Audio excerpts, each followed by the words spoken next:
E aí pessoal, tudo bem com vocês? Bem-vindos outra vez ao canal Coleção Paralela. Eu sou o Rodrigo.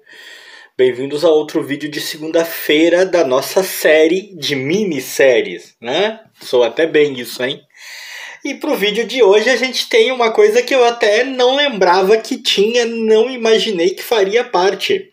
Após a série de faroestes às segundas-feiras, nós temos uma minissérie de faroeste do Tex Willer aparecendo. Faroeste vai dar sua graça aqui.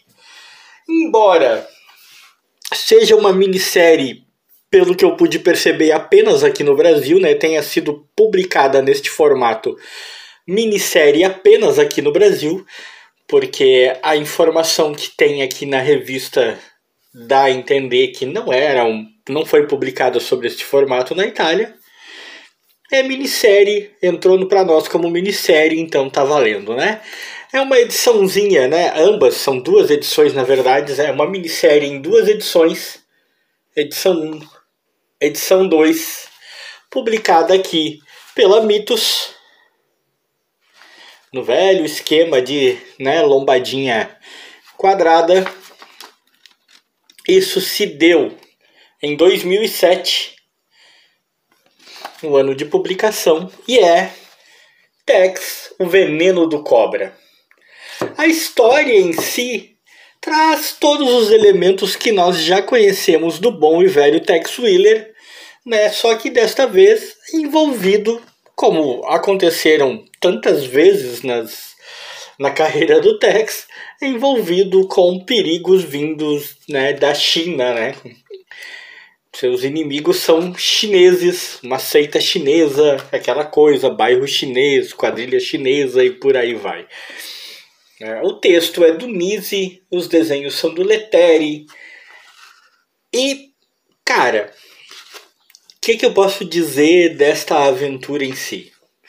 Eu tô sempre comentando aqui que eu não gosto da pegada do Tex Willer quando ele está enfrentando perigos sobrenaturais, né? Não curto, não é minha praia. A minha maneira de ver o Tex Willer, e sempre friso isso, que é muito a minha maneira de ver o Tex Willer, eu acho que ele é um personagem que não é talhado para esse tipo de coisa. Mas tampouco me agrada essa coisa de ver ele enfrentando perigos assim tão nichados, vamos dizer assim. Essas histórias com uma pegada um pouco mais quase policial no Tex, elas me agradam mais do que qualquer uma com a pegada sobrenatural, mas também não estão as minhas prediletas. Eu sou classicão mesmo, eu sou raiz, eu gosto do Tex Willer enfrentando quadrilhas nas vastas pradarias, fazendo perseguição em cidades abandonadas, enfrentando índios, revoltas, né? Bandos de bandoleiros mexicanos e por aí vai. Essa coisa, quando ele tem esse tipo de aventura na qual ele enfrenta tipo uma seita chinesa, uma quadrilha chinesa, um grande líder de crime, né, oriental e outras derivadas desse mesmo tipo, elas ainda me agradam, eu ainda consigo me divertir, mas elas me agradam um pouco menos. E é o que acontece aqui, obviamente, em O Veneno do Cobra. Tex acaba envolvido ao ajudar alguns mineiros, né, de origem chinesa que estavam sendo extorquidos. O trabalho deles, das minas que eles tinham, era, né, surrupiado, era furtado por outros chineses, porque há uma quadrilha comandada por um misterioso líder chinês que é o Cobra, né, que cobra de todo mundo ali sua proteção, seus impostos, vamos dizer assim, por tudo que eles produzem. Quem não faz o que eles querem, quem não dá o que eles querem, quem não vende, quem não entrega suas propriedades, obviamente acaba caindo em desgraça com esse grupo, com essa quadrilha, e morre simplesmente, né? Ou seja, bastante batido, né? Os chineses também exploram o jogo, essa quadrilha chinesa também explora o jogo na cidade, além de extorquir os mineradores.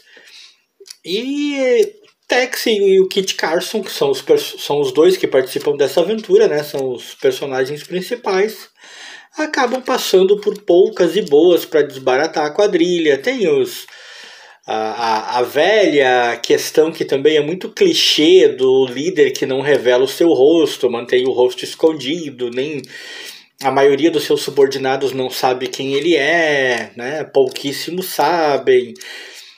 Ele tem toda a comunidade chinesa na mão, porque todos têm medo dele, e muitos dos de fora da comunidade também estão nas mãos dele. O Tex passa muito trabalho, mas consegue desbaratar a quadrilha e consegue vencer, né? A revelação de quem é o perigoso líder dos chineses não chegou a ser uma surpresa. Eu acho sempre ruim quando, embora na maioria das vezes você palpite bem, vamos ser sinceros, né? Um roteiro tem que ser extremamente bem elaborado para você não conseguir pegar, ou até o contrário, muitas vezes ele é tão mal elaborado que isso acaba sendo a arma que faz com que você não consiga descobrir quem é o pretenso líder, quem é o pretenso personagem misterioso, né? Neste caso, isso não foi possível, extremamente fácil supor quem era o líder, né? Não houve nenhum mistério nisso. É uma aventura muito bem movimentada, né? Com muita ação.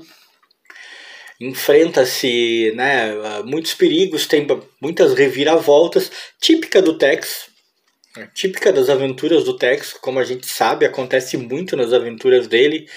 Quando você supõe que já está tudo acabado para os bandidos, ainda não está. Quando você vê o Tex e o Kit Carson numa situação que parece desesperadora, eles conseguem se livrar, que é o mínimo que a gente espera, né? Que eles consigam. Mas, em suma, publicada no formato de minissérie aqui no Brasil, né?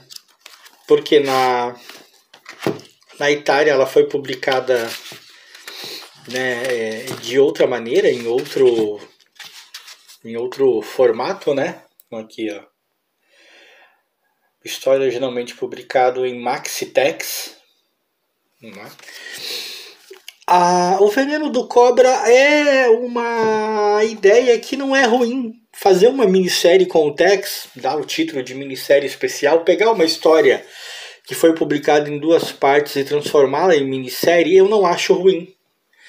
E por ser uma história do Tex que, mesmo quando me desagrada enfrentando personagens sobrenaturais, a história ainda é bastante gostosa de ler e bastante divertida, até porque neste caso, né, ele nem está enfrentando inimigos sobrenaturais e isso já aumenta bastante a minha vontade de me envolver com a história.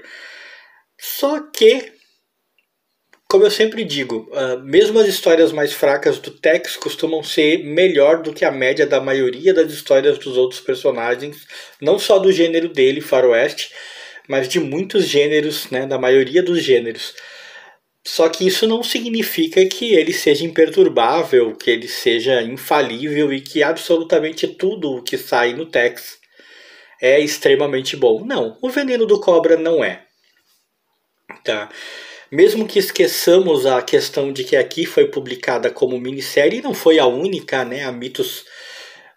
Pelo menos a Mitos fez isso outras vezes, publicou outras histórias nesse formato de minissérie e tal.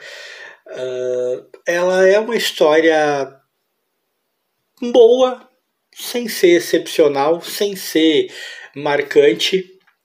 Uma história muito apegada a clichês, muito apegada a lugar comum. A gente sabe mais ou menos como vai desenvolver, aquela coisa do vilão que se esconde atrás de uma máscara, que tem uma gigantesca organização secreta que está comandando toda uma comunidade e estendendo suas garras, inclusive pela cidade, para fora dessa comunidade. As pessoas terem medo, né, ser implacável. O Tex desbaratando isso, passando por muitos problemas. Gostosa de ler, eficaz na sua diversão, como em geral as histórias do Tex são, mas sem absolutamente fazer com que você chegue ao final da história com aquele gosto, né, satisfatório de que leu uma história realmente muito boa e muito divertida. Eu diria que o Veneno do Cobra está na média. A escolha dela para formar essa minissérie pela Mitos, não sei qual foi o critério, talvez o fato de que poderiam dividi-la certinho em duas partes, né? Curiosamente ambas com 172 páginas, né? Talvez o fato de que perceberam que poderiam fazer isso, o fato de que pelas duas partes poderem se fechar em si mesma, sem fazer maiores menções à cronologia de outras histórias. Eu não sei qual foi a razão da escolha, só sei que deixa a impressão de que se fosse para fazer, né, já que é para fazer uma minissérie com o Tex, poderiam ter escolhido outra história que talvez tivesse mais assertividade e nos cativasse melhor. Mas por ser Tex, vale muito a pena. E por ser minissérie, está aqui na nossa série de minisséries do canal. E é, com certeza, a única minissérie que nós vamos ter com Faroeste nessa série de minisséries do canal. Se você gostou desse vídeo, deixa like.